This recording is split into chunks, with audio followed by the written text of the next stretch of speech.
नमस्कार बच्चों, हम महाकवि कालिदास के अभिज्ञान शाकुंतलम में तृतीय अंक का अध्ययन कर रहे हैं। इससे पूर्व आपने देखा कि जो शकुंतला हैं वे अपने मन की जो प्रेम भाव हैं उनको मनमथ लेख पर लिखने का लिख रही हैं और अपनी सखियों से पूछ रही हैं कि उनके जो वचन हैं या शब्द जो हैं वो संगत हैं अथवा नहीं।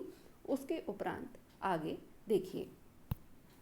राजा सहसा उपसृत्य अचानक ही निकट जाकर के तप्ति तनुगात्री मदनः त्वाम अनिशम माम पुनर्दहति ग्लपयति यथा शशांकम न तथा हे कुमुदवतीम दिवसाः।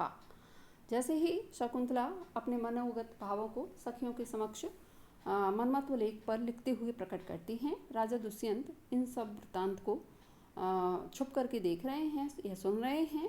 तभी उनको सुन करके वहाँ राजा दुष्यंत पहुँच जाते हैं और कह रहे हैं, तनुगात्री हे कृशांगी मदनः अनिशम त्वाम तपति, कामदेव जो है वह तुमको दिन और रात तपति तपा रहा है। माम पुनः दहति इव, किंतु मुझको तो वह जलाता ही है। यानी तपाना और जलाना दोनों में अंतर है। जलाना अधिक भयानक है या भयंकर होता है, तो कह रहे हैं कि तुम्हें तो केवल तपा रहा है लेकिन मुझे तो वह भस्मीभूत ही किए जा रहा है। दिवसः यथा शशांकम ग्लपयति कुमुदवती नाही तथा, जैसे दिन जो है जितना चंद्रमा को निष्प्रभ कर देता है, यानी चंद्रमा जो है वह दिखाई ही नहीं पड़ता दिन में, लेकिन कुमुदवती नाही तथा, लेकिन कुमुदनी जो है उसको उतना अधिक निस्तेज नहीं करता, वह फिर भी अपनी शोभा को धारण थोड़ा बहुत करती है। तो वो कह रहे हैं कि मेरा जो भाव है या मेरा रूप जो है या मुझे इतनी अधिक पीड़ा हो रही है, जैसे कि चंद्रमा जो है बिल्कुल निष्प्रभ हो जाता है दिन में, इसी तरह से मैं भी तुम्हारे वियोग में कैसा हो गया हूँ, निष्प्रभ हो गया हूँ, उतनी आप अधिक नहीं हो रही हो। सखियों, दोनों सखियाँ विलोक्य देख करके सहर्षम उत्थाय, हर्ष के साथ उठ करके स्वागतम अविलंबिनो मनोरथ, से अविलंब उपस्थित हुए मनोरथ का स्वागत है। शकुंतला अभी उत्थातुम इच्छामि, शकुंतला खड़े होने का प्रयास करती हैं। राजा अलम अलम आयासेन, आप वृथा इस तरह का प्रयास ना करें। श्लोक देखेंगे बच्चों। संदष्टु कुसुम शयनानि अशुक्लांत विषुभंग सुरभिणी गुरु परितापानि नाति गात्राणि उपचारम अर्हन्ति। क्या करें? संदष्टु कुसुम शयनानि, फूलों की सैया को पीड़ित करने वाले, आशुक्लांत विषभंग सुरभिणी, शीघ्र ही मुरझाए हुए कमल नाल के टूटने से सुरभिणी सुगंधित, गुरु परितापानी ते गात्राणी, अत्यंत संतप्त तुम्हारे अंगों के लिए या तुम्हारे अंग उपचारम न अर्हन्ति, शिष्टाचार प्रदर्शन के योग्य नहीं हैं। राजा दुष्यंत वहाँ जैसे ही पहुँच जाते हैं तब शकुंतला जो हैं खड़ी होकर उनका अभिवादन करने का प्रयास करती हैं।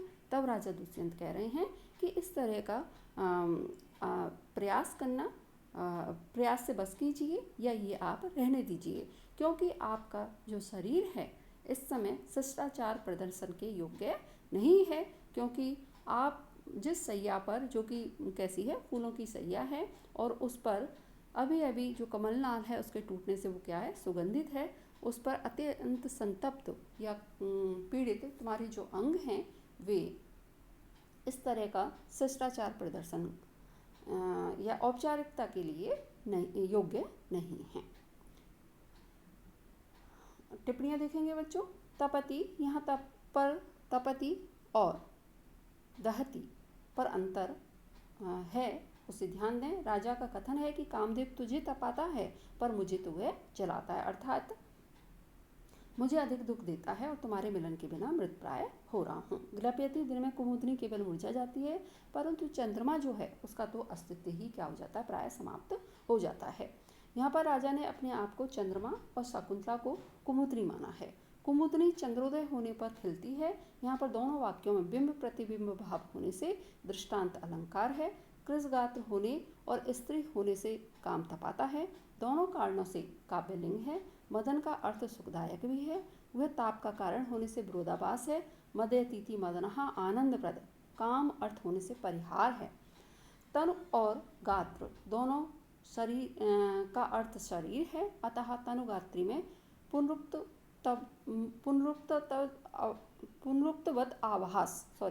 पुनरुक्तवत आभास नजर आ रहा है। यह तनु का अर्थ कृश है। चंद्र और कुमुद्री में नायक नायिका का संकेत होने से समासोक्ति है। मनोरथ से यहाँ पर लक्षणा से मनोरथ का अभिष्ट व्यक्ति अर्थात राजा का अर्थ है। संतष्ट शब्द का अर्थ है लगा हुआ, मिला हुआ।